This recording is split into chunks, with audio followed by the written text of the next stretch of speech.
بسم الله الرحمن الرحيم. الحمد لله رب العالمين، وصلى الله وسلم على سيدنا محمد وعلى آله وصحبه أجمعين. I praise Allah, the one who deserves to be praised. I praise Him for what He deserves of His perfect names and attributes, the Creator of the world, the wise, the omnipotent, the powerful, the all-knowing, the all-knowing, the all-hearing. I bear witness that there is no deity ever worthy of worship except Allah, and I bear witness that Muhammad is His slave and messenger.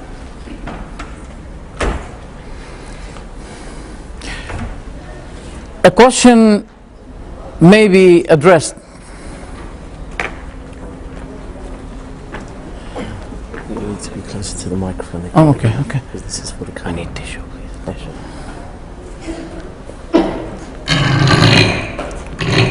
Can you hear me now? It's better? Okay. A question may be raised. Why do we say Muhammad Rasulullah? Don't we believe in Isa to be Rasulullah, Musa Rasulullah? We say that indicates the last testimony, the last prophethood on earth, which is the only available message on earth, which is the only available. If you're talking about the message of Isa, Musa, Ibrahim, Dawood, we all believe in them. There is no Muslim who can ever dare to deny one of them. But the message is not available. We're talking about the available message nowadays. And until the Day of Judgment, we believe that the message of the Prophet Muhammad ﷺ is the available one, which represents the messages of all the prophets. Since we believe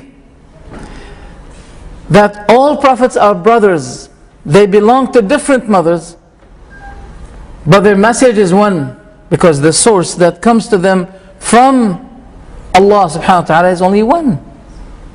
But the case is, there is a difference between an available message and unavailable message. The message of the Prophet Muhammad ﷺ is the available one.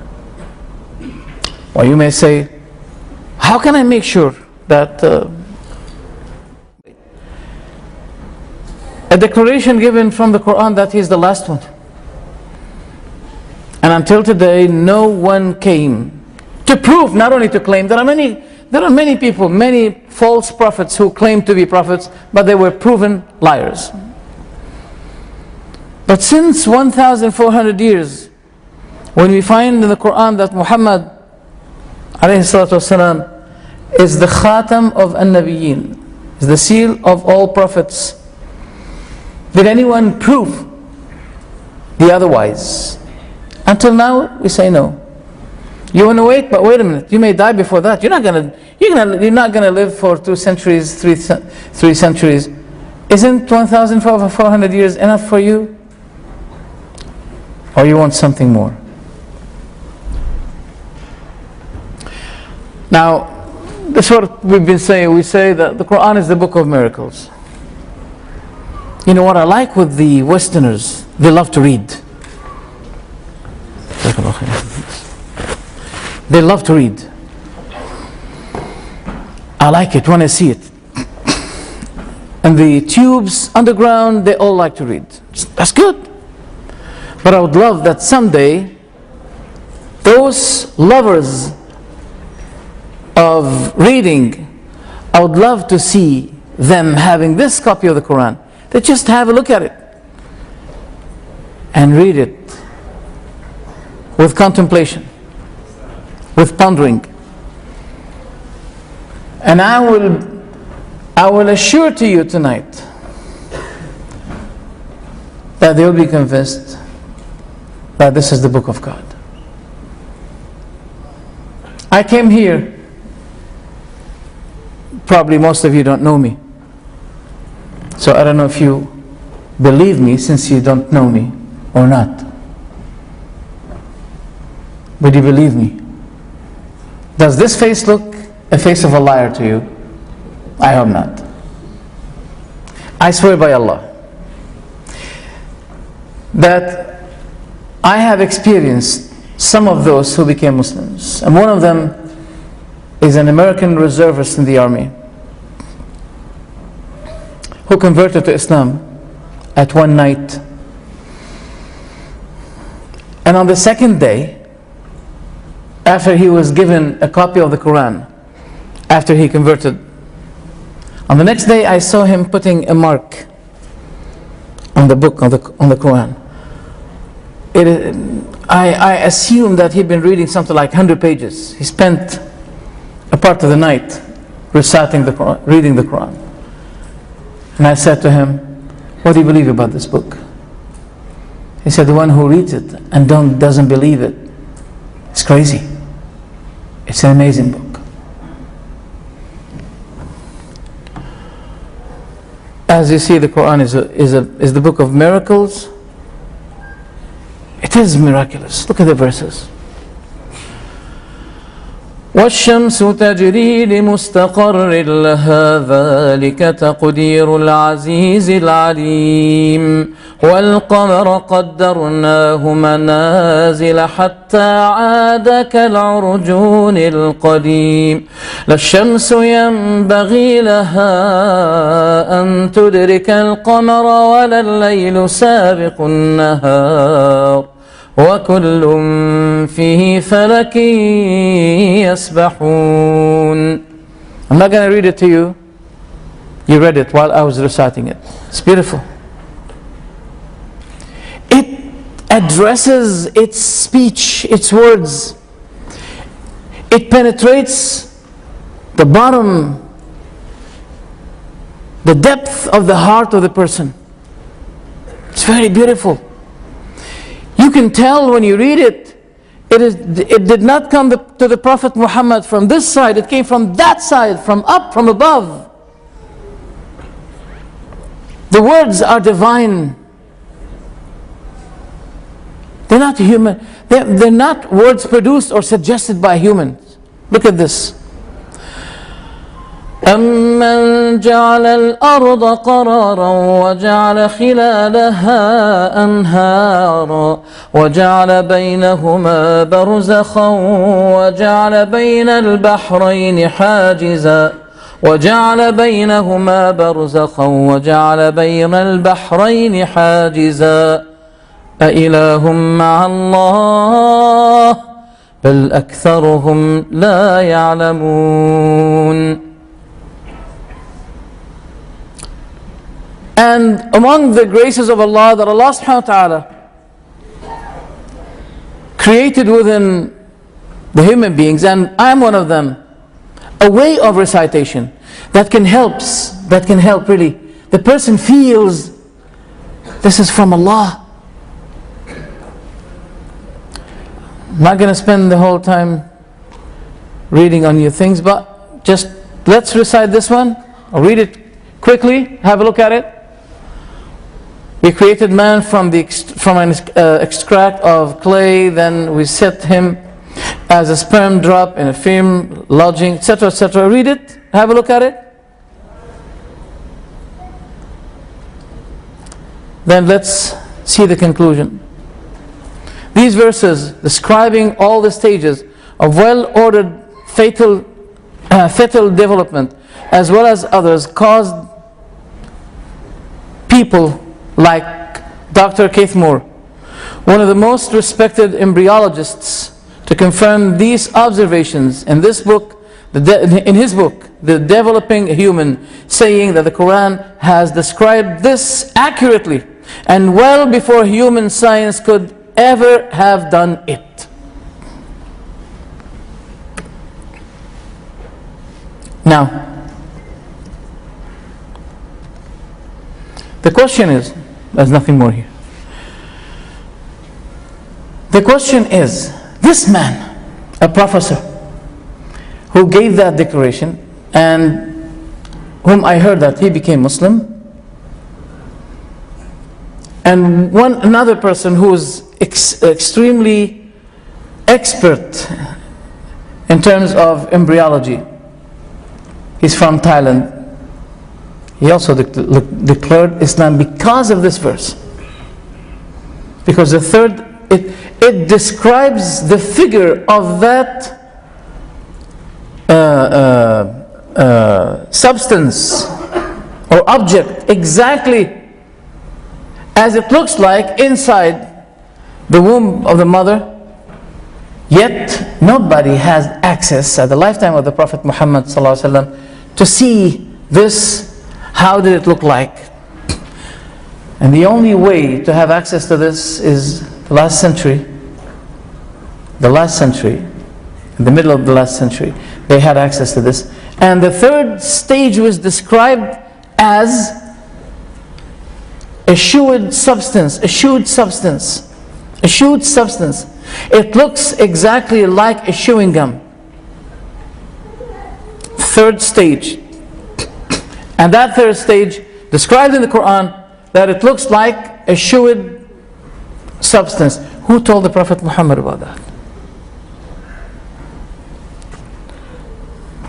Now let's get to the topic. Sorry about that, I have many windows opened.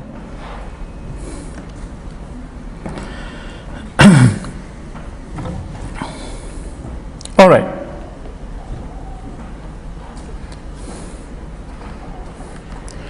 Some people explain or translate the word Islam that it is peace.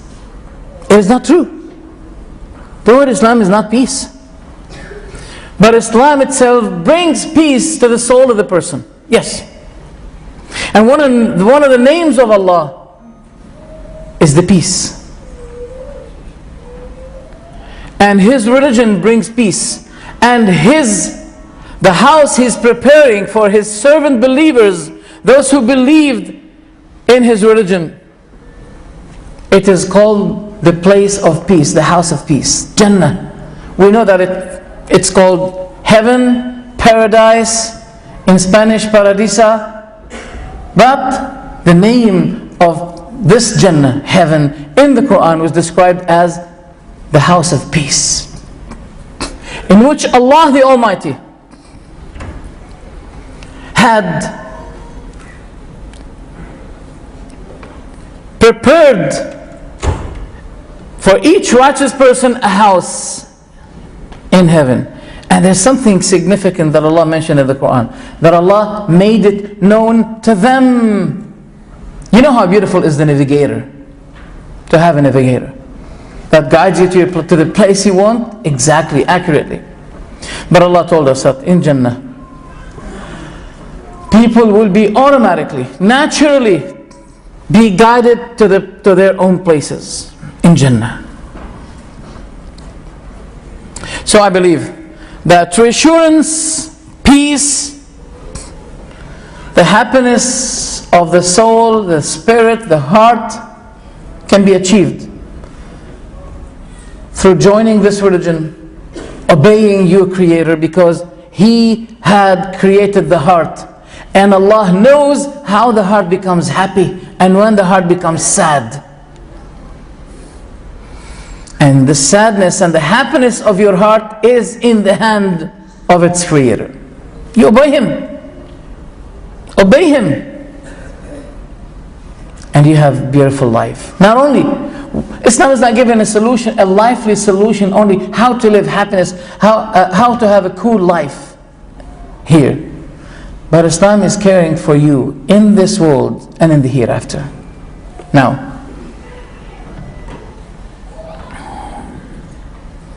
whoever says to us that there is no Creator, did he give a solution?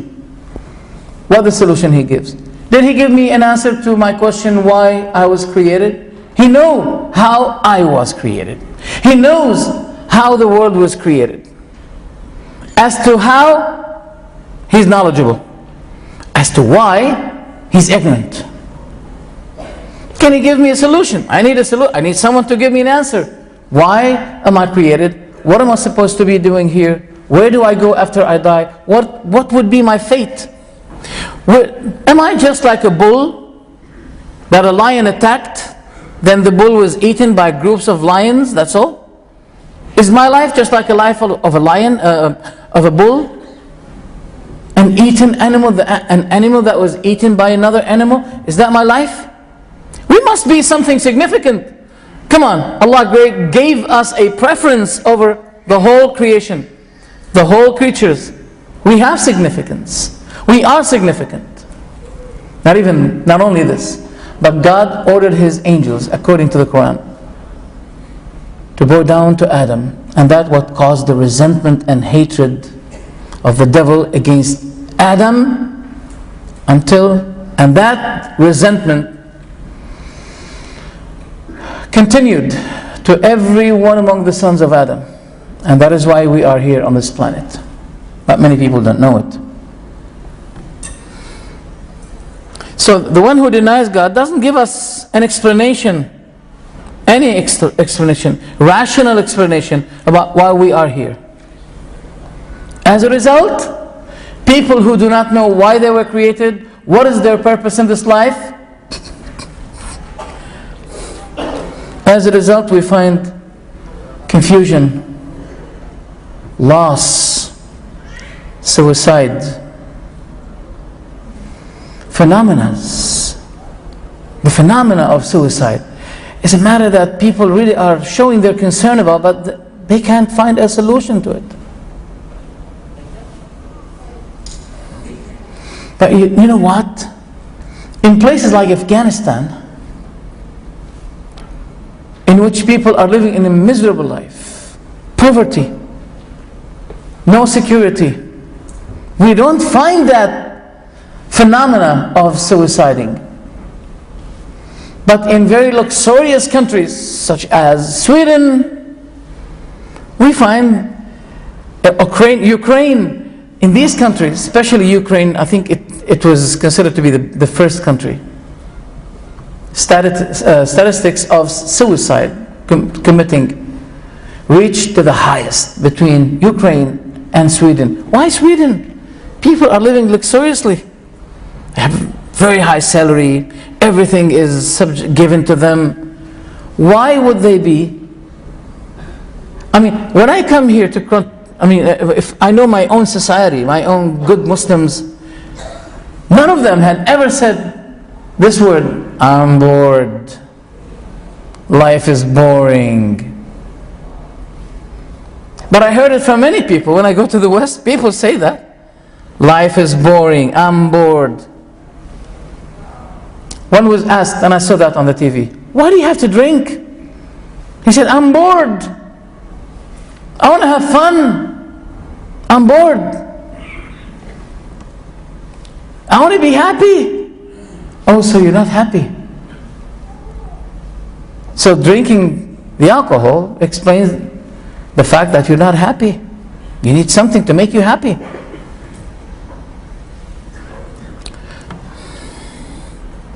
What I really complain is to find that in the time of knowledge, in the time of science,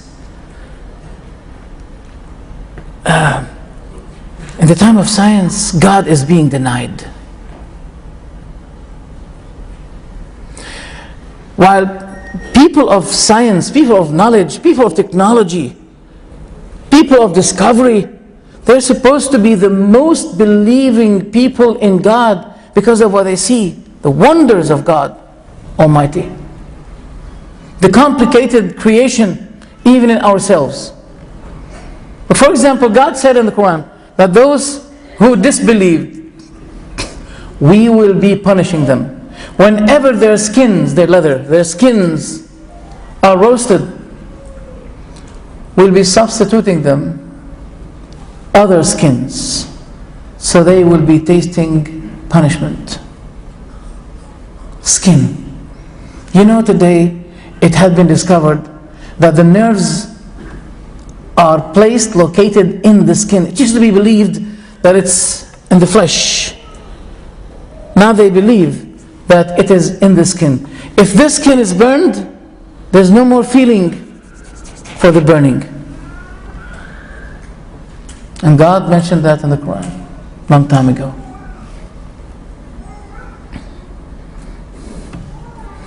Yes, I can understand why people are saying, declaring we deny God, we don't believe in God. You know why?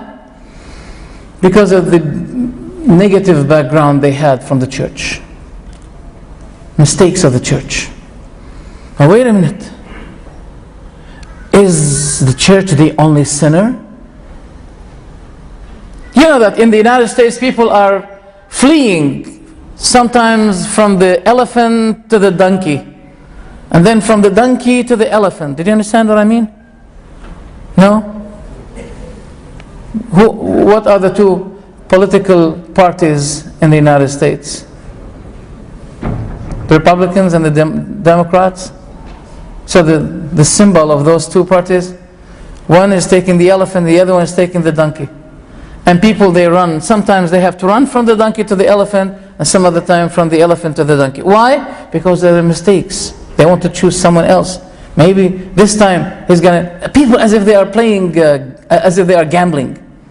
Sometimes they want to try their luck through the elephant group party, and because of their big horrible mistakes, they have to run to the donkey.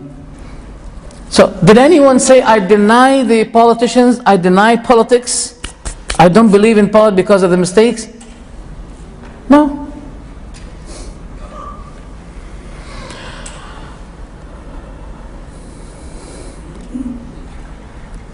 And likewise, for example, in Britain, conservators and, what is the other? Labours. Sometimes Labours, sometimes conservatives. Every time they make mistakes.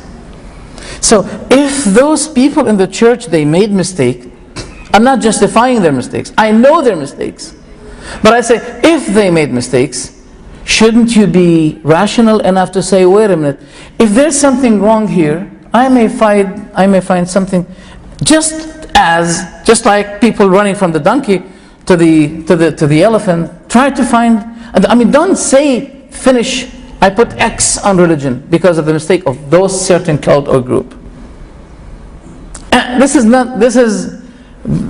is unfair from you. That is their mistake.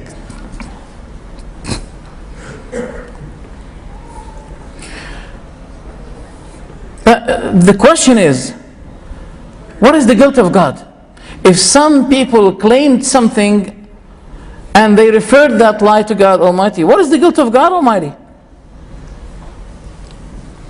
And proving that there is a creator for the creations, is it a deviance, misguidance, something that you need to correct us for, if we believe that there is a creator for the creation? Are we misguided, misled, if we believe that there is a creator for the creation?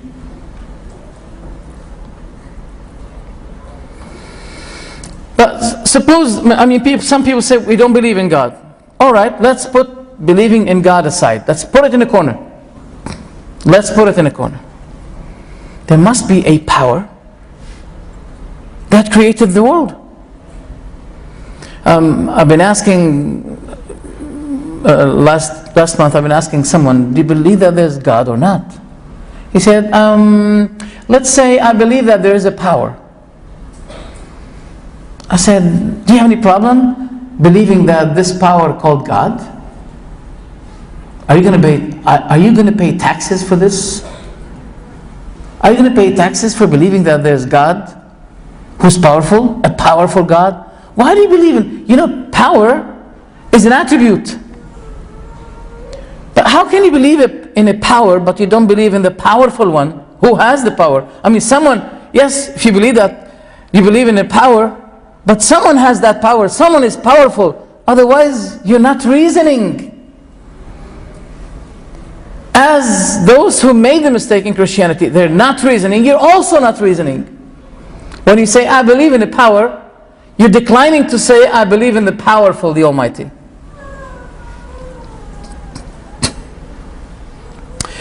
If some people say the nature created itself by itself. If the nature created itself by itself, then it becomes necessary, compulsory, should be believed. But the created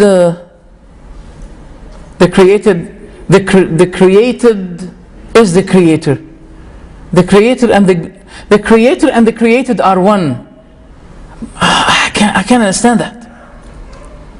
There's a great balance in the world. There must be a perfect, powerful God for the world. In India, they made a campaign against the snakes. They made it good. They got rid of a lot of snakes, but afterwards they had problem with the multitude of rats. Who've been taking care of the rats? The snakes. And now you got rid of the snakes. You have to encounter the problem. You have another problem. Who's taking care of that balance? The balance between creating females and males in the world. Not only between humankind, but also cattle, insects, name them. Who's holding that balance? If we have a foundation, it requires a manager. It requires a manager. Without that manager, the foundation cannot run. Allah is the manager of the world. If this small foundation cannot run without a manager, what about the whole world? Also in India, they made a campaign against birds. They've been killing a lot of birds because it used to be eating their greens and products. Then they had problems of insects, which had been eaten 50 times what the birds used to be eating. So there's a big balance in the world. Can't you see this big sun and those multitude of galaxies, the way they run, in a very massive way of running, in a great course, and no one will be colliding? Who's holding that system? Look, it's been said that order is systematic. This is a rule. As you see, order is systematic. What about the system here? What about the systematic order we have in life? No one behind it? The nature is behind it? No.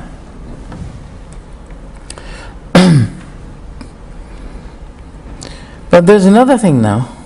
If we denied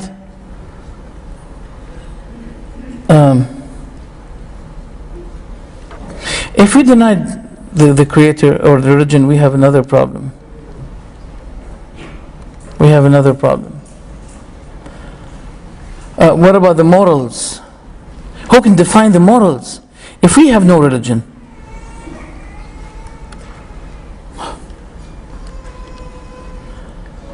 I mean, how can we differentiate? How can define what is halal, what is haram? In the place where I came from, UK, people love the word halal. I'm not talking about the Muslims, I'm talking about even the Christians, the non-Muslims in general. They love the word halal. Why? Halal food. It's very attractive. But there are certain things we believe they're haram. For example, bingo, gambling, nude, movies, especially after 12 o'clock. 12 o'clock, now the parents can see what children are not supposed to see. But they can't guarantee that the parents will be sleeping and the children will be opening the TV and watching what they're not supposed to be watching. Plus 18, I know you've seen that before. Plus 18, that means if you're over 18, you can see. But if you're less, don't go, don't enter. If you're 18, you can enter. But if you're less than 18, don't enter. Who makes these rules that this is allowed, but if you're less than 18, you're not allowed? When it becomes 12, The adults can see, but the children cannot see. Who's making these rules? What about cheating wives? Does it have any rule? For example, if a person came and said, my wife cheated me, would they put her in jail for that? I need someone to guide me about that. I didn't come across that. I didn't know. Is there any official punishment for one who finds his wife cheating? The only thing they may say, well, divorce her. The only thing they can say, divorce her. But is there any punishment, just like the punishment of not paying the taxes? You know that not paying the taxes in the West, it's a big criminal, a big crime. If you don't pay the taxes, it's a big crime. But if, God forbid, if someone found someone else with his wife, what is the punishment? Is there any official punishment? Is there any ruling for this? Is it possible that not paying the tax is a greater crime than finding a cheating wife with someone else? Is it moral to find temples of devil worship for the devil worshippers, saying to the people, well, you want to worship the devil? Go ahead, that's your right, you're welcome. I mean, who's making these rules? Who's signifying what is allowed and defining what is allowed? If you lose religion, especially, I'm talking about especially, I mean, there are disagreements between Christianity and Islam, but at least there are some rules, common rules between Islam and Christianity about decency, about, for example, homosexuality, all of these stuff. From the place I came, people classify you, they just want to smell you. And they ask you about homosexuality. If you say no, see, he's not moderate. He's not moderate. He's anti-homosexuality. They will be classifying you that you have something negative. Why? Freedom. But what about if a father wants to marry his daughter and she's 18 years old? Is that allowed? Will they be saying no, that's punishable? I don't think so. I don't know. So if there is no high authority that guide us to the highest standard of morality, where can we get the sources of morality? How can we define it? We'll be losing that. That's why we say people need to know something about that, because there is something that people don't know. The more you disobey God, the more you feel bored, the more you feel something wrong in your heart, because these kinds of sins, they cause the narrowness of the heart, the blaming system that keeps working in you, and you want to malfunction that blaming system that keeps working, blaming you from your own soul. Then there is a need for intoxications, for tranquilizers. Drugs will be a temporary solution for that. That's what's happening. I'm describing something which I have experienced myself. I'm not talking about drugs that I've been experiencing drugs. I have experienced some gaps and problems in the society. I have seen how daughters and sons speak to their fathers, the way they speak to them. There is nothing in their dictionary called righteousness for your father and mother. No. And you know what? The society there, they suffer this and they express their complaints against that. No righteousness, no obedience. They don't know what, for example, we have, that paradise is under the feet of your mother. You want to be in paradise? Be obedient to him. Be righteous to your mother.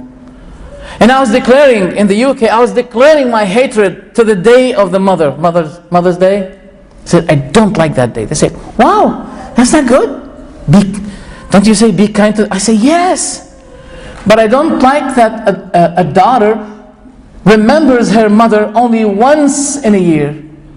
You know why? Because that would be opening the injuries in the heart of the mother. The mother will be receiving a call from her daughter. Oh mom, congratulations. This is your feast. This is your day. The mother will be saying, oh my daughter, you just remembered me now? Once in a year, one day in a year.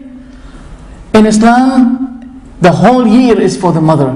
Not only one day for the mother. The whole year is for the mother.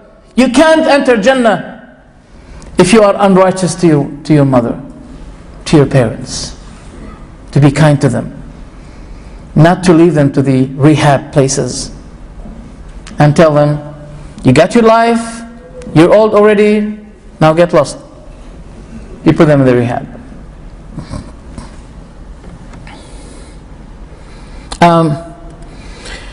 I can see the mistake of the science today, that they were so rushed, so enthusiastic, so keen to support and to back up Darwin's theory, which is until today is called theory.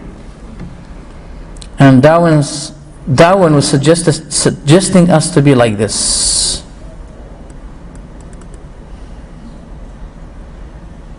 That was a suggestion.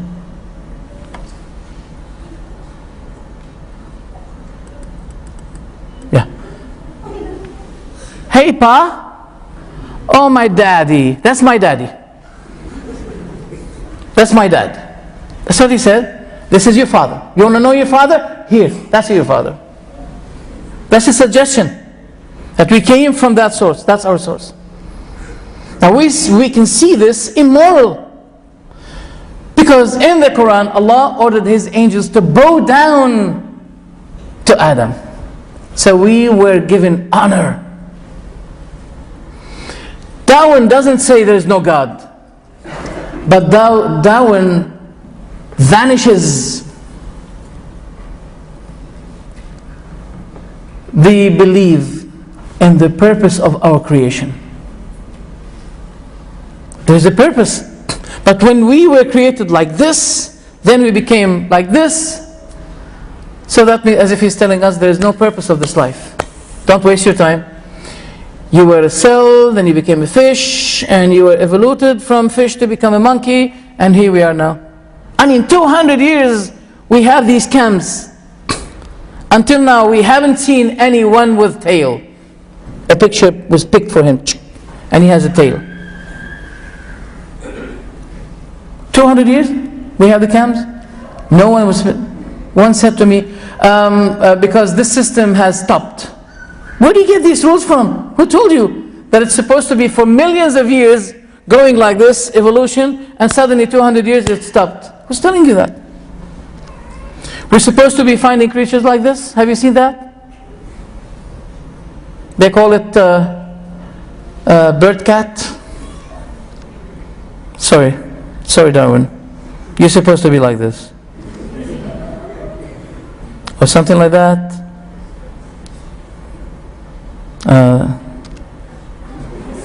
Something like that. Something. He looks like me. Let's see, but he doesn't have a beard. Okay. Oh, forget about that. Ant-human. Crocoduck.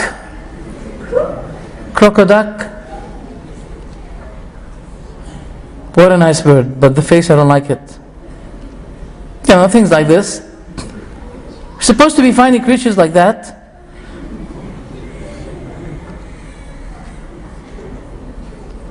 Okay, I forget it.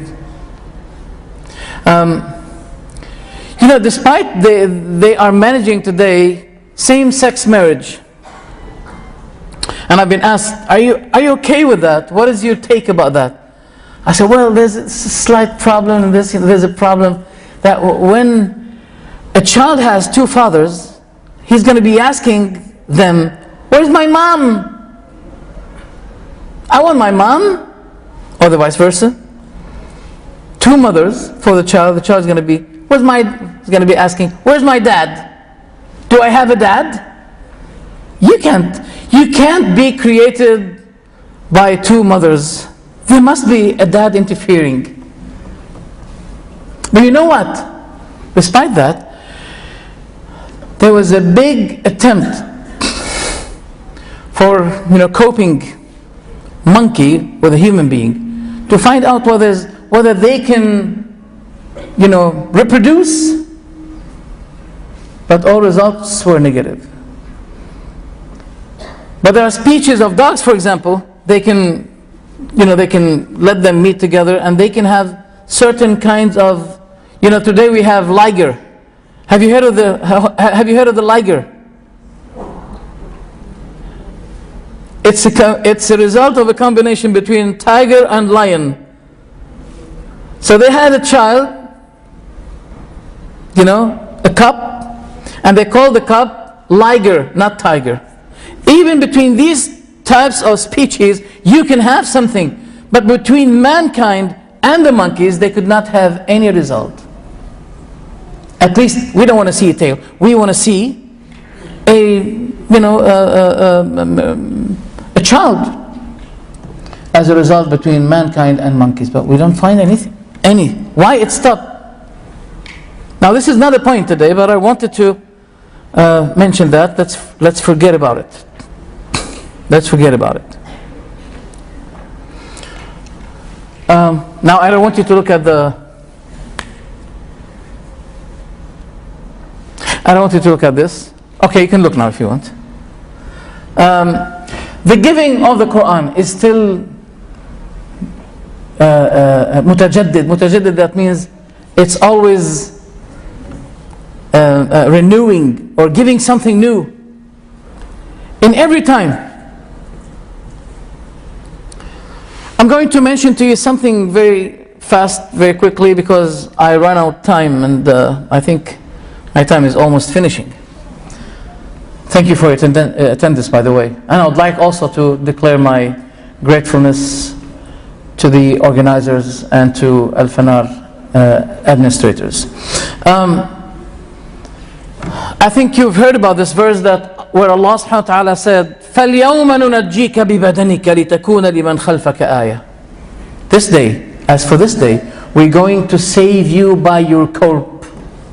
So it will be a lesson to those who will be coming after. This was an addressing from Allah subhanahu wa ta'ala to Pharaoh. Pharaoh was drawn and his body was saved.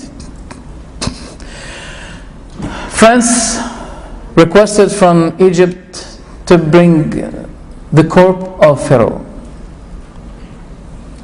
The one who was in charge of examining the body, testing it, is a person who wrote a book about the difference between the Qur'an, the Bible, compared to the modern science. Maurice Bucaille. Maurice Bucaille realized that he was touching the bone of Pharaoh, the mummy, they call it the mummy, and there's a breaking that took place. Here the arm was broken, detached, and he was wondering why here. He realized a lot of salt, and that salt was accumulated here as a result because of this drowning. Everything happens in this world is under Allah subhanahu wa ta'ala. Allah subhanahu wa ta'ala's significant watching and managing. And Allah wanted this to be a miracle. As Allah subhanahu wa ta'ala said, سَنُرِيهِمْ آيَاتِنَا فِي الْآفَاقِ. We're going to show them our signs in the horizon and even in their own selves, until it becomes obvious to them that this manifests to them that this is the truth. أَوَلَمْ يَكْفِي بِرَبِّكَ أَنَّهُ عَلَى كُلِّ شَيْءٍ شَهِيدٌ. Isn't it sufficient for you to know that your Lord is watchful over everything? So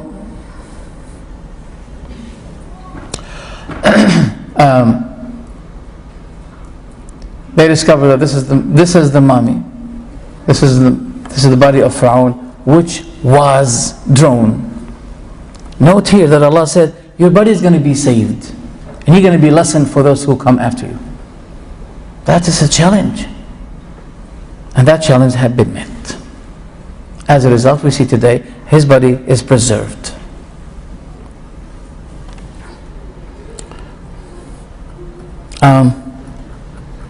There are many kinds of miracles. Now, our definition of the miracle is to do something which is miraculous. Miraculous means it will be frustrating people. People can't do something similar to that. Now, as for Jesus being a God who has taken a form of a mankind, is this miracle? We said that the miracle is to show something miraculous, something powerful, that people will be frustrated from doing something similar. It will be extra power. It is an extra power, superpower. A woman said to me, don't you believe that God is unlimited? I said, yes. Don't you believe that God can be a man? Since you believe that God is unlimited in His power, I said, yes, I believe that God is unlimited in His power, but that's why I believe that God cannot become a man, because man is limited and God is unlimited. So, miracle means superpower, not super weakness. And what we saw regarding the reports about Jesus, may Allah's peace and blessings be upon Him, that He was weak and He was hiding always from His enemies. But when we talk about miracle, we're talking about superpower. And the Qur'an contains miraculous forms and things that we're going to bring something in brief. But don't forget what Allah the Almighty said, that say, O Muhammad, if the mankind and the jinn kind were all together to gather themselves together in order to produce something the like of this Qur'an, they won't be able. Even if there were groups over groups, gathering groups over groups, conspiring all of themselves to bring something similar to the Qur'an, they won't be able to do that.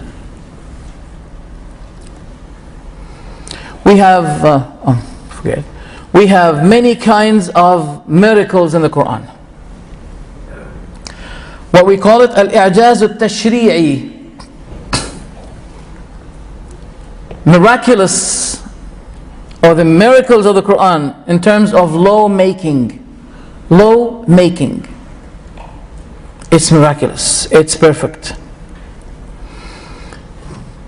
The Islamic system regarding criminality can give instant results for getting rid of crimes.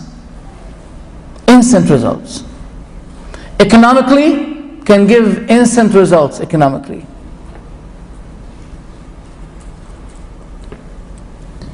Also, miraculous rhythm. The Qur'an doesn't only give the truth, but it gives it in a very beautiful rhythm. Listen to me. Some of you may don't know the Arabic, but you can tell. The words are beautiful, very impressive. Those who know the Arabic and they read the Qur'an in its original language, they love it. It's very impressive. Wallahi. But I want those who do not know Arabic to listen to the Quranic way, to the rhythm in the Qur'an. ذرني ومن خلقت وحيدا وجعلت له مالا ممدودا وبنين شهودا ومهدت له تمهيدا ثم يطمع أن أزيد كلا إنه كان لآياتنا عنيدا سأرهقه صعودا إنه فكر وقدر فقتل كيف قدر ثم قتل كيف قدر ثم نظر ثم عبس وبسر ثم أدبر واستكبر فقال إن هذا إلا سحر يؤثر إن هذا إلا قول البشر سأصليه سقر وما أدراك ما سقر لا تبقي ولا تذر لواحة للبشر عليها 19. These are the words that were so impressive, and the Qur'an was revealed on Muhammad. He was illiterate, while people used to be speaking poetries. Even if a husband wants to, if he wants to say to his wife, bring me food from the kitchen, He put it in a poetic way. In a poet way. They were very expert in that. This was naturally coming out from them. Poetry. When they saw the Qur'an with this beautiful, impressive, significant way of expression, they said, this is not poetry. This is a very soft way of expression. This is a very high rhythm. We can't describe it. They were frustrated even from describing this beautiful rhythm that we see in the Qur'an. They couldn't say anything against it. But also it contains amending and correcting kinds of miracles. You may be asking, how? Let's come to it. The miraculous in lawmaking, such as the first miracle in the Qur'an, the pure worship to Allah. Allah told us in the Qur'an that whenever the Prophet firstly addressing his people, he starts saying to them, Ya qawmi, O my people, u'budullah, worship Allah. Ma lakum min ilahin ghayru, you have no other God to worship except Him. This is the first thing the Prophet used to be addressing his people. And the Qur'an calls for the pure worship of God. Yes, there are many people in the world, there are billions of people in the world, they're worshipping Allah. But the case is, do you worship God purely or not? Yesterday I had a lecture, and I was saying in the lecture to a group of women, do you like the honey? I said, yes. I don't think any among us is going to be saying, no, I don't like the honey. We all love the honey. But do you love a pure honey or sugar honey? Sugar honey? No. Pure honey. There's a natural answer. Pure honey. Allah wants your worship to Him as pure as the honey you love. Allah loves that you worship Him alone, as the pure honey you love. This is a miracle in itself, that Qur'an invites people to worship Allah alone. Look what Allah said in one of the verses. إِنَّ الَّذِينَ تَدْعُونَ مِن دُونِ اللَّهِ عِبَادٌ أَمْثَالُكُمْ فَادْعُوهُمْ فَلْيَسْتَجِيبُوا لَكُمْ إِن كُنتُمْ صَادِقِينَ. Those whom you call, invoke apart from Allah, they are the like of you, they are human like you. So call them and let them answer your call if you're telling the truth. This beautiful Qur'an is bringing people out from the worship from man to let it a worship from man to his creator, Allah the Almighty. Also in the Qur'an we find a complete system. It consisted of many chains of beliefs. You cannot cut one from the other. Not all people are happy with Islam, especially nowadays. The system of riba is spreading all over the world. And Islam, since hundreds of years, it's still steady. It does not change the concept of prohibiting the system of riba, interest. Because it's a system that thereby the rich people and the rich and lazy people, they take advantage of the desperate poor people. You can't deny about that. I mean, I don't know if you know about the mortgage system. I used to call it mortgage system. Mort. It has a death. People are really dying with this. You want to have a house? No problem.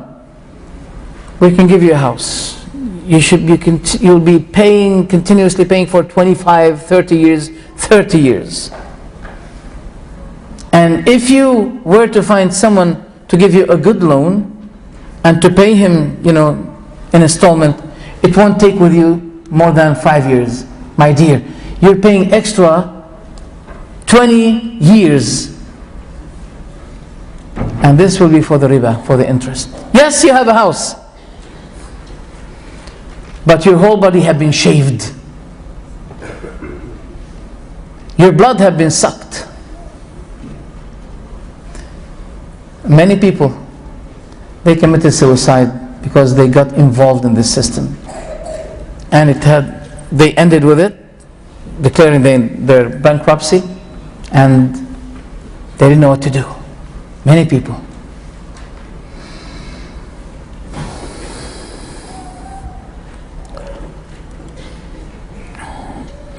In Christianity, for example, we have Christians believing that in something called the Old Testament and the New Testament. The Old Testament and the New Testament. The New Testament does not contain a law, constitution. It talks about love, mostly love. That God saved us, God sent His only Son, etc., etc. It doesn't contain a constitution for people. People need a constitution to know what is halal, what is haram, etc., etc. But the Bible contains, the Old Testament contains, this is haram, this is halal, etc., etc. But imagine if people remained without a constitution. How can they live? How can they manage their life? So as a result, in Christianity they have no constitution. Even the matter of divorce. I'm going to give you a symbol. Divorce. Do you know that in Christianity, divorce is not allowed? Just in one case, except in one case. If you caught your wife cheating, she committed adultery, and this is the only way where you are exempted, you're allowed then to divorce your wife. Other than that, you're not allowed. Now, I'm not going to focus on that, but I'm going to be saying, imagine if this is the only solution for the desperate husband who suffers from his wife. If this is the only solution, maybe I think he has to set her up. This is the only solution. To accuse her that maybe she was committing adultery. That's the only way to get out from having the trouble of being with her. Many women, they have many problems. So is this the only way? Is this a solution? To find her with someone? In Islam, divorce is allowed, but this is the last resort. It's the last card, the last solution. When there is no other solution, this will be the last solution.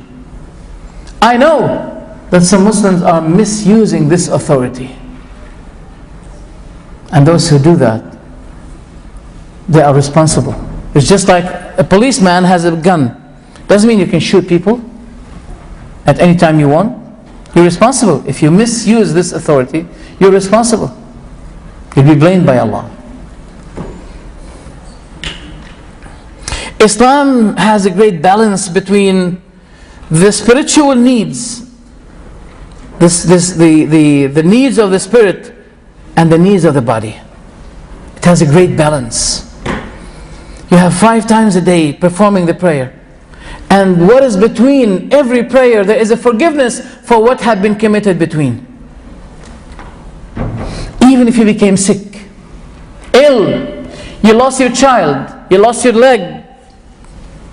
In Islam, a believer, no matter what happens with him, he will be rewarded for that. Look at the story. A son of a righteous man died. The angels grabbed his spirit. Then Allah was asking the angels, did you take the spirit of the son of my servant? The angels said yes. Did you take away his kidney from him? You know, this is an expression we call the son the kidney of his father. That means a part of his father. The angels replied and said yes. Allah then said, what did my servant say? The angel said, oh Allah, Hamidaka wastarja. He praised you.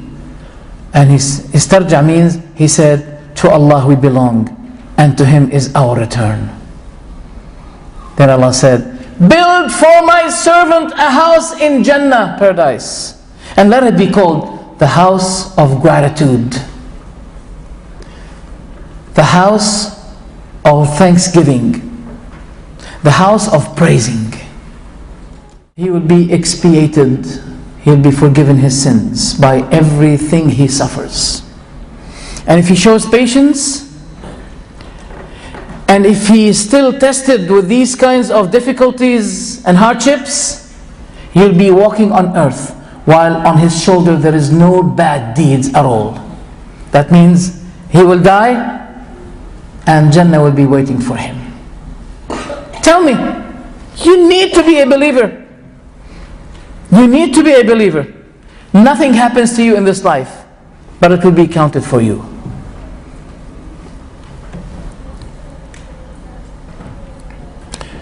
In Islam, there is something which we call prevention.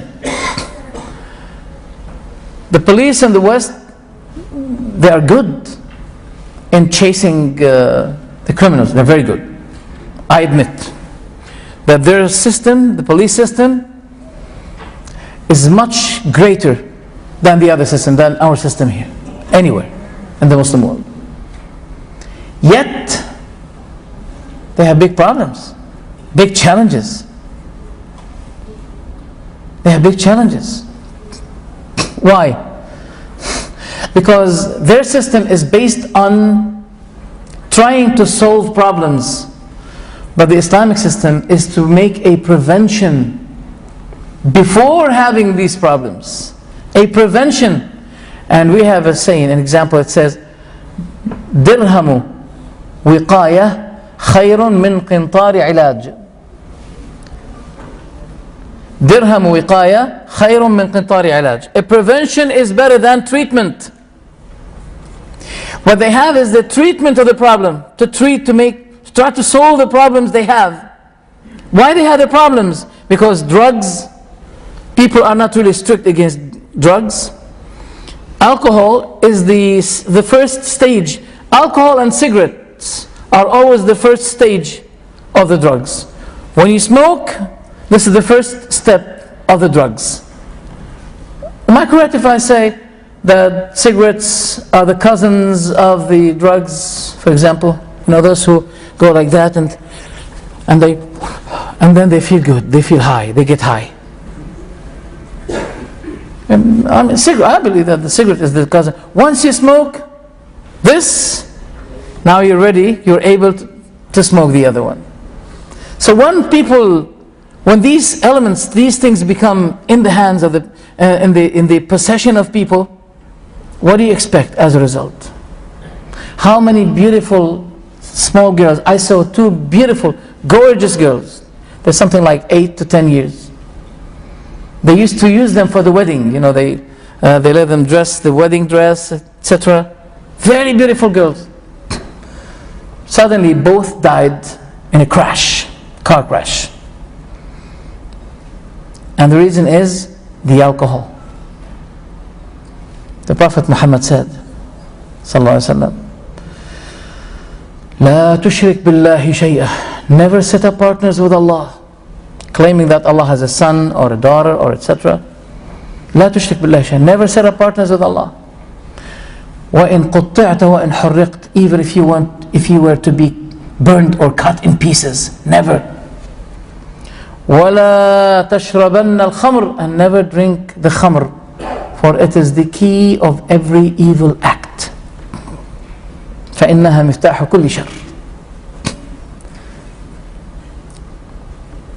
Now, I'm going to address my words to those who do not speak Arabic, and especially to the non-Muslims, if we have.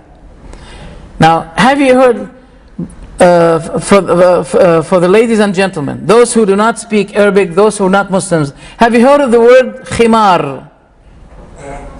Yes or no? Yes, khimar. What does it mean? The veil. Khimar. Okay.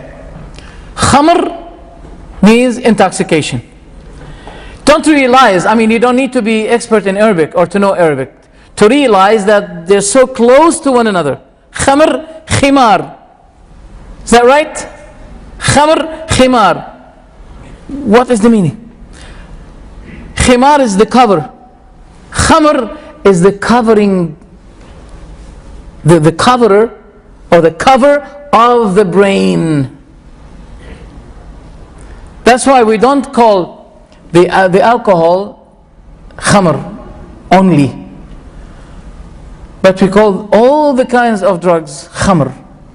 We call it khamr for all, not only for the liquid substance, no, for smoked substance, or even the pills, Valium 10, LSD, etc., etc. All of these stuff we call it khamr, because it covers the mind. Once it covers the mind, finish. The person is ready to do every evil act. And we've been told by the Prophet Muhammad sallallahu alaihi wasallam that a king had a prisoner, and he said to the prisoner, you have two options: either to die, or to drink alcohol, or to kill, or to steal, or to fornicate. Take your choice. He said, do I have a choice that I don't do anything? He said, no. The other choice is to die. So the man was thinking, which is the least evil? Killing, it's very hard. Stealing, it's very hard. Fornicating, it's very hard for him. Let me drink some liquid. I mean, that's the least evil. I'll drink alcohol. Then he was drinking the alcohol. Then he had done all the other three, because he took the key of evil, the key of corruption. So once we allow people to have these kinds of the elements of corruption, then we'll be facing big problem. And we have to have a very good police system in order to get rid of these problems. But in Islam, no. We don't say to the people, what's wrong if a man and a woman sat down together in one room? She's his roommate and he is her roommate. Don't they have a strong will?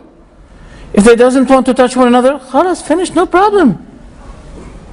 But we've been told by the Prophet that there are no two who meet like this separately, together, in one room, in one place, away from other people, but the devil will be the third.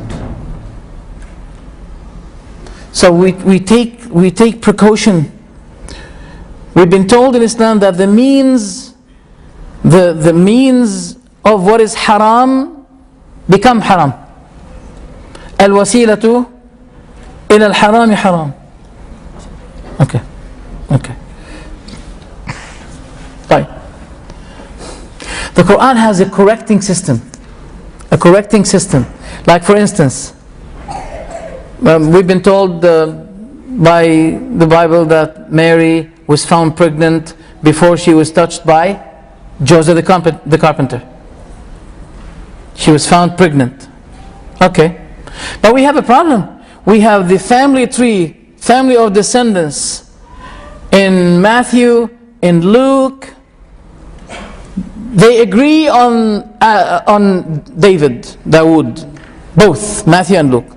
But after Dawood, they disagree. Matthew gives 28 fathers for Jesus. Luke gives 42 fathers for Jesus. Now they agree again on who? On Joseph the carpenter to be the father of Jesus Christ. If you ask a Christian, how do you solve this problem? There's no problem. He's the adopted son of Joseph the carpenter. Where did he find him? You say he's the adopted. Where did he find him? Where did he get him? And furthermore, you can't have a family tree in your house and tell someone, you see that family? This is my family tree. All right, who's your father? He's my stepfather. He's my adopter.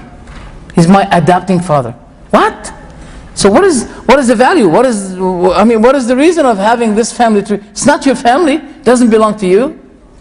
So they put a family tree for Jesus Christ. It ended with Joseph the carpenter. Yet Mary was found pregnant before Joseph the carpenter had touched her.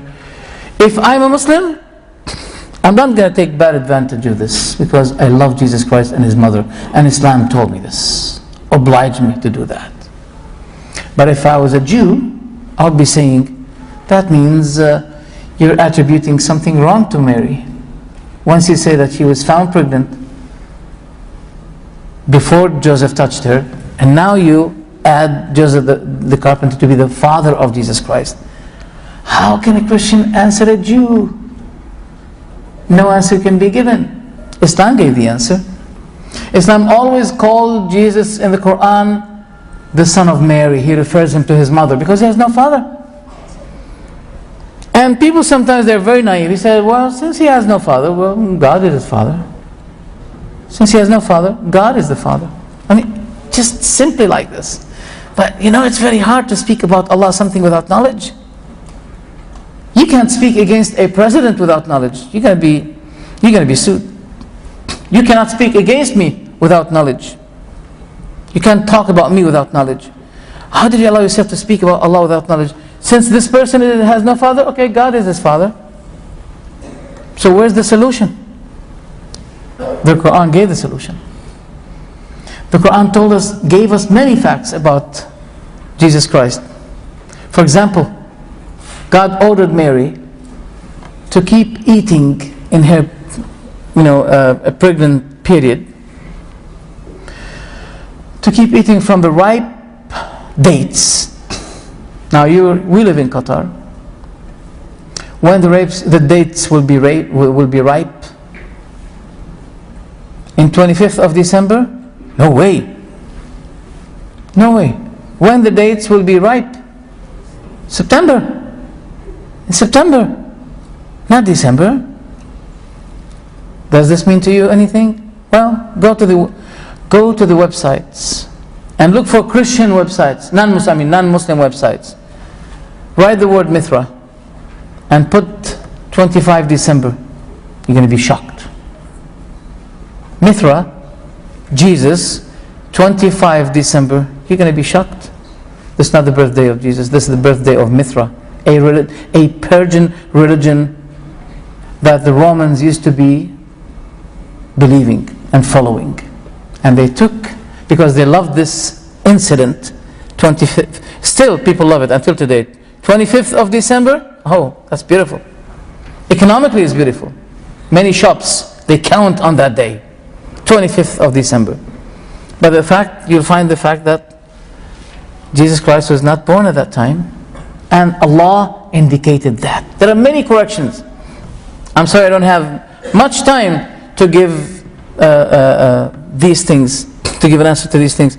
But it is true that Jesus, peace be with him, had been given an honor in the Qur'an.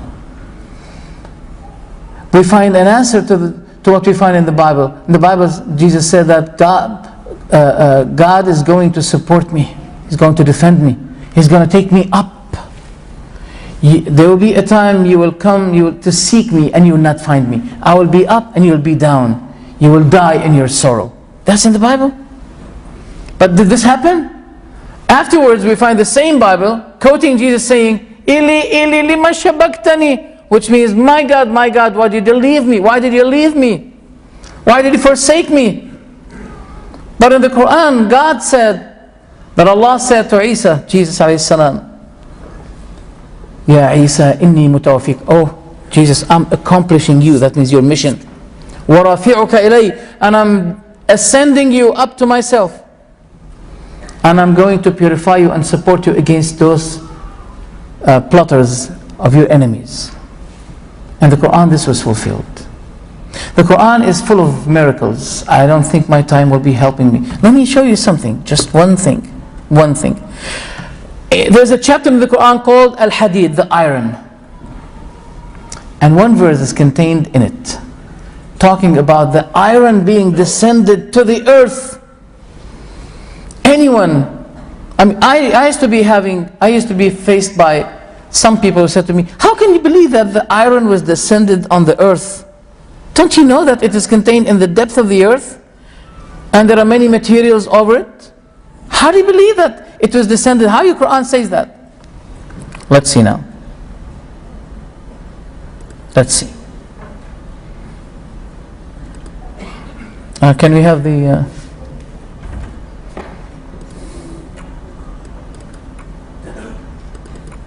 I'll give you one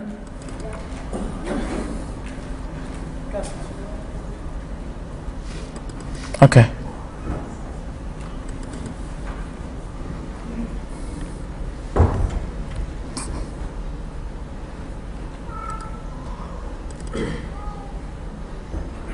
Voice? There's the voice? The voice? Oh yes, there is, it's coming. The first life on earth.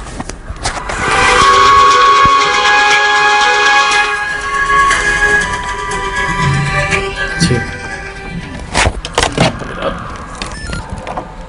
4.5 billion.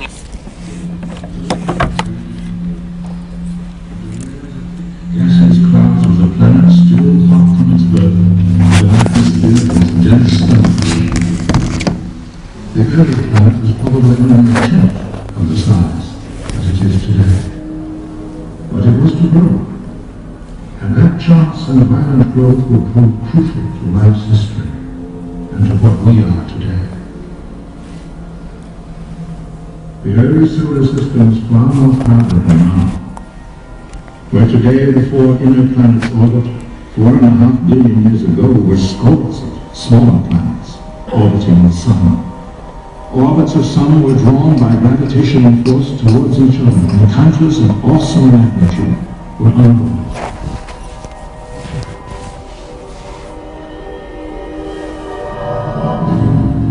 The force and heat of those collisions led to the rock, but gravity would hold the two together and then weld them into one. With each collision, the planet would grow larger.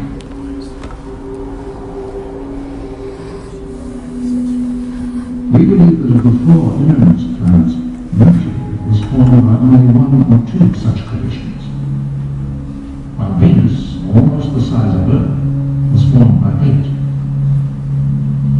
Mars may have escaped any collision.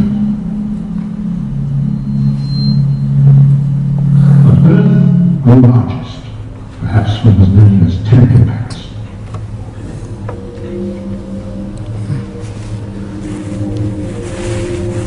And the last impact, 4.5 billion years ago, would have a profound effect upon our world.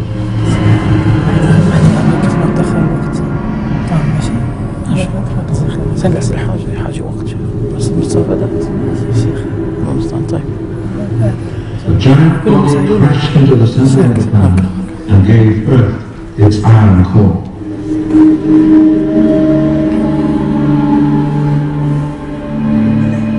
The lighter debris was cast off into space, then drawn into orbit around the enlarged planet.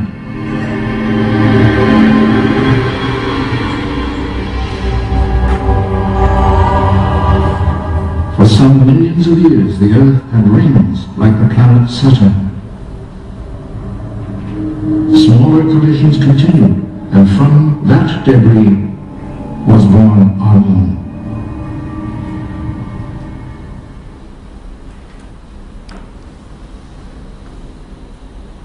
What's going on? At the Earth's center is a massive ball of iron known as the core. An outer core of molten iron swirls around it. Next is the mantle, slow-moving hot rock, 1,800 miles thick. In contrast, the crust, the part we live on, is thin. In fact, it's broken into pieces called plates. 4.6 billion years ago, a continual rain of meteorites pounded the molten Earth. Each strike brought with it more rock, making our planet bigger and scattering metals over the surface.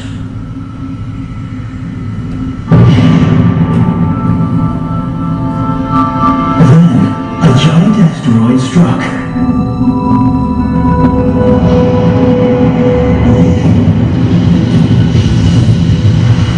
Its massive iron core didn't stop on the surface.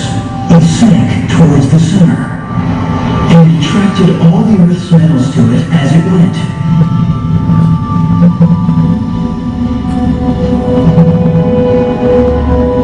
The asteroid's lighter, rocky debris went spinning around the Earth.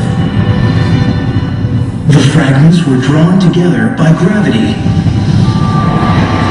Within a year, they formed our moon.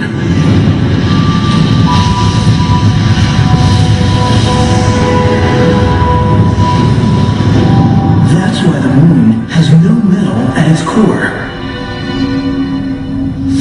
And it's why metal is rare in the Earth's crust. It arrived much later, in meteorites from outer space. If we want much more metal, we must go to the Earth's core. It's made mostly of iron and nickel, but 1% is gold. That may not sound like much, but the core is so vast that its gold could cover all the land on Earth, knee deep.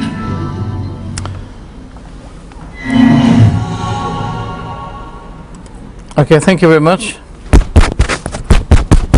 Voice? Okay.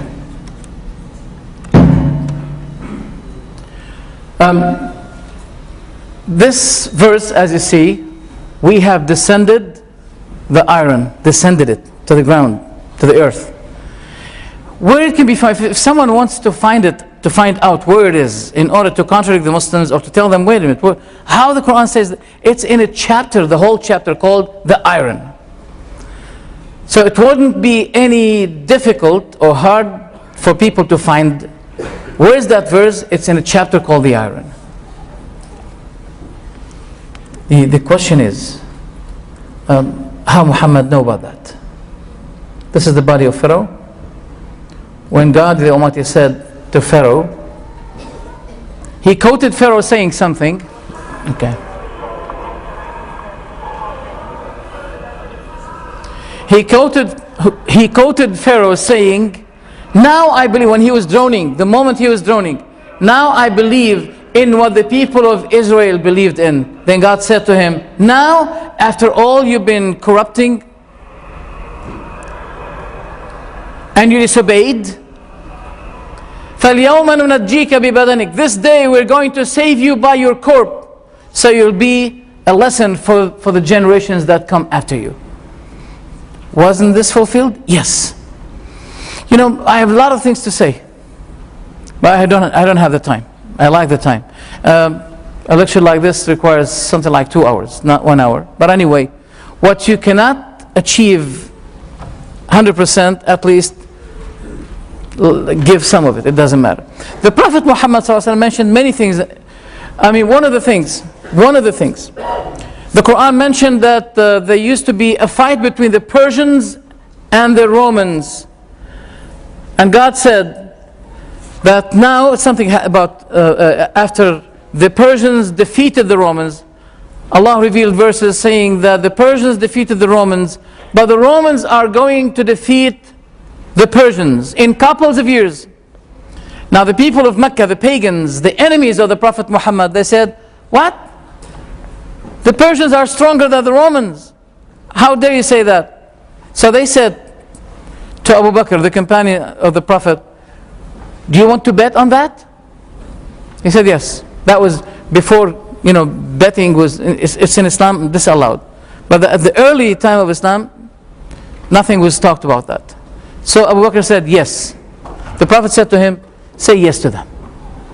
The Romans are going to be defeating. So they said to him, how many years you give us, Abu Bakr? He said 6 years. They waited 6 years and nothing happened. And the companions came, they blamed Abu Bakr for saying 6 years. At the beginning of the 7th year, there was a big fight between the Romans and the Persians, and the Romans defeated the Persians, as the Prophet Muhammad said. The first fight took place between the Prophet Muhammad and his enemies of Mecca. The Prophet said, a day before the occurrence of the fight, the Prophet was talking about the leaders of Mecca. He said, Abu Jahl is gone, his death will be at that place here. Al-Walid al-Mughira is going to be here.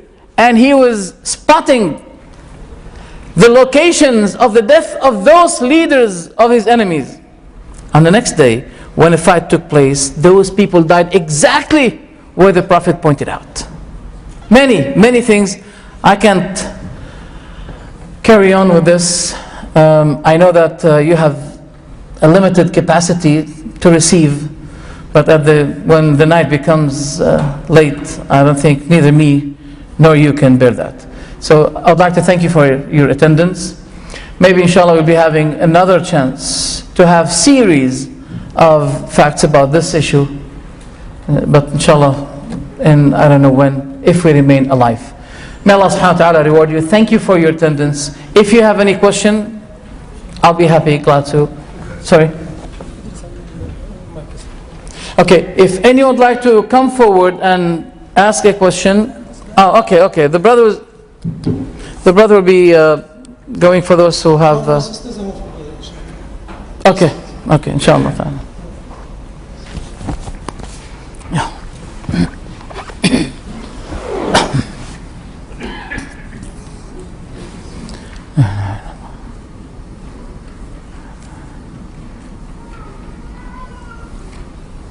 If the sister has a question.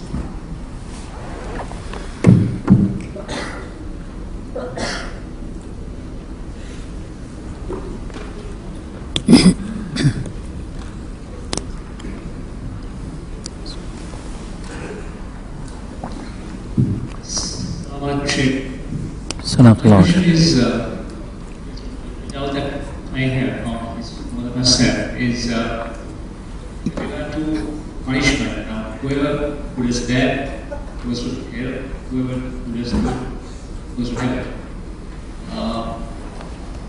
Prior to Prophet's birth, like 1,400 years ago, I mean, there was a lot of adultery, there was various nefarious activities taking place before his birth.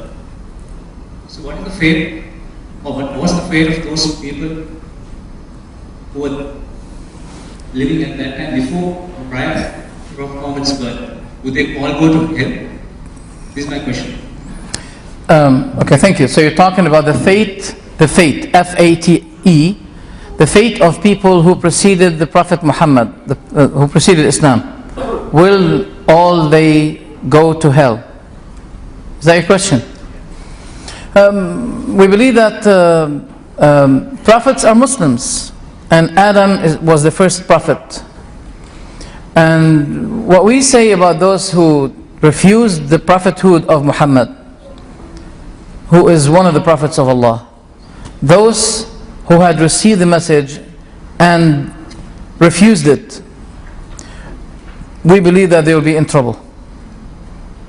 Because Allah obliged people to believe in the last prophet as He obliged them at the lifetime of Jesus to believe in Him. Now, we're Muslims, right? You may ask this question: what about those who disobeyed Jesus when He invited them for belief and they refused? I don't know if you're a Christian, but I addressed that question to a Christian and they said to me, they are sinners and they deserve to be punished. Then I said to them, that's what I say about Jesus. This is the same thing I believe. And that's what I believe about those who heard the message, who understood the message, yet they refused it. Because this life is a life of test. You may not like it. You may say, well, I don't like that.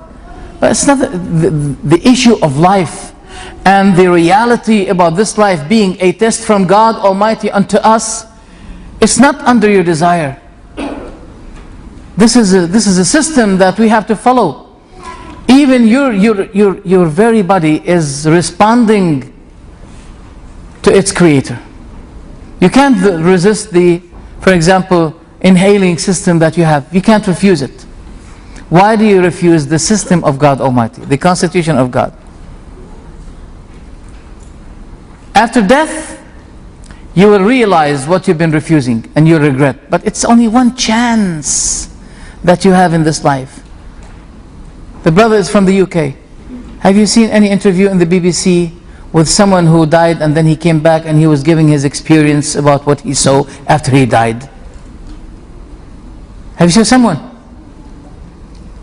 Is that real? Is this true? Someone said, I died. Then he was relating about what happened to him after his death. Well, I didn't. And I don't believe that someone died really death. I'm talking about the real death. And then he came back to life and he started to tell people about what, etc., etc. What I want to say is that when a person dies, he will realize that he was denying something, and he will regret. But regret will not be fruitful, beneficial.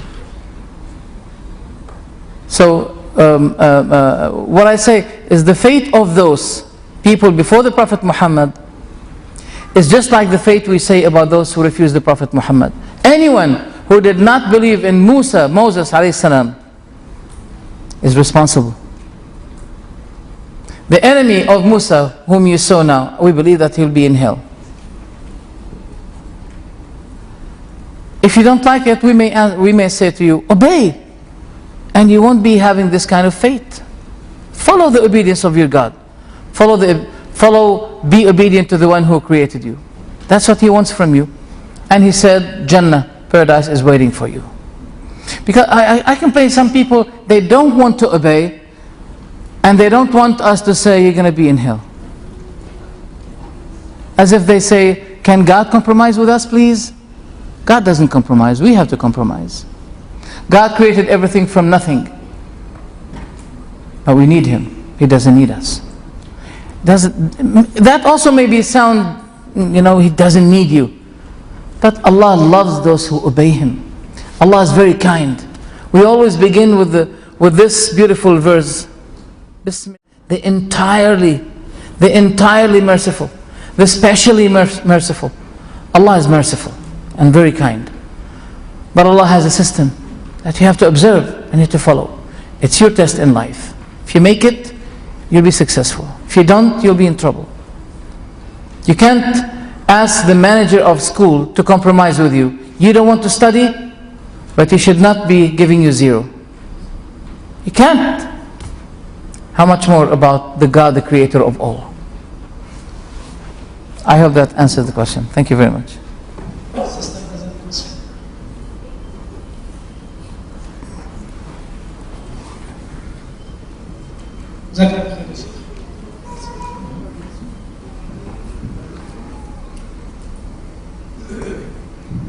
Assalamu alaikum, Shaykh. Assalamu. I got a doubt regarding yesterday's lecture.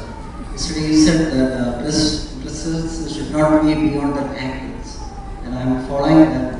But my question is that some of my brothers, they used to come to masjid and fold their pants to 10 or 15 inches, and then lead the prayers. Just when they are going out of the masjid, they unfold them.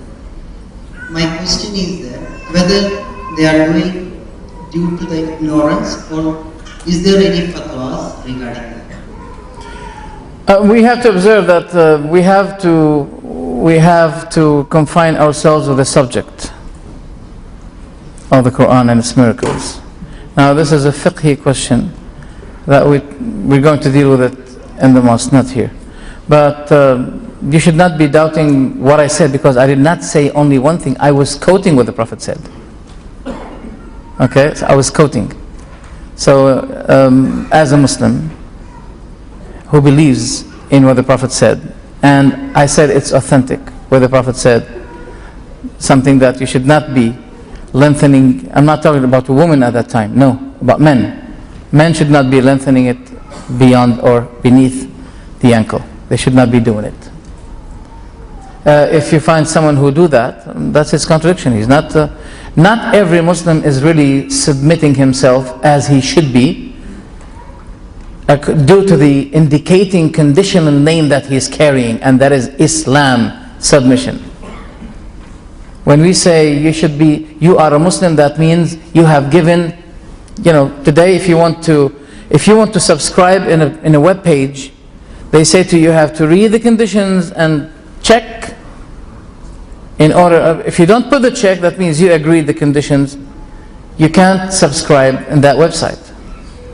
And also, if you want to call yourself Muslim, that you have to know that you have complied to the conditions. And the very word Islam and Muslim, it gives the condition by itself, just like the check you put. When you say, yes, I accept it to be Muslim, that means I have declared my submission to God, my obedience. If this is the case, then you have to be submissive. Those who do not do that, they are tested, because there are two types of people in my perspective. There are those who did not accept Islam, they are tested whether they accept it or not. But there are other types of people who are subject to another test. Those who claim to be Muslims, they are tested whether they practice it or not. This is an answer to those, to those Christians when they see a contradiction between the beautiful teachings in Islam, and the non-practicing of the people.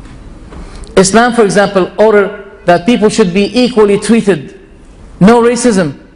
But when we see racism from certain people, those people are contradicting themselves when they say we're Muslims, but they do not follow Islam in its instructions that they should all be equal. So this is contradiction from people. Jazakumullah khair.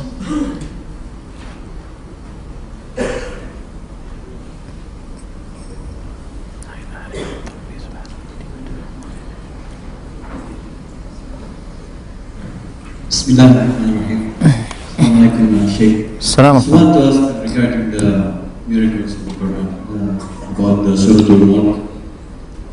I heard about the hadith, and that it can save us from the kubur in commentary.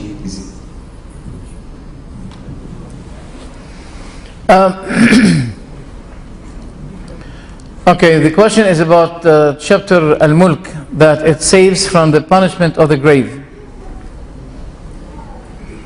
I heard about this hadith and I think it's authentic, yes, that it helps the person to be averted from the punishment of the grave if a person keeps continuously maintaining its recitation. And I hope it's authentic.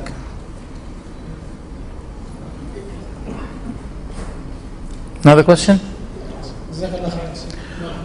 Okay, I'd like to extend my appreciation for all of you for attending this lecture, and I'd like to extend also my appreciation first to each one of you and to the administrators of this place. May Allah reward you all. Thank you very much. Wassalamu alaikum wa rahmatullahi wa barakatuh.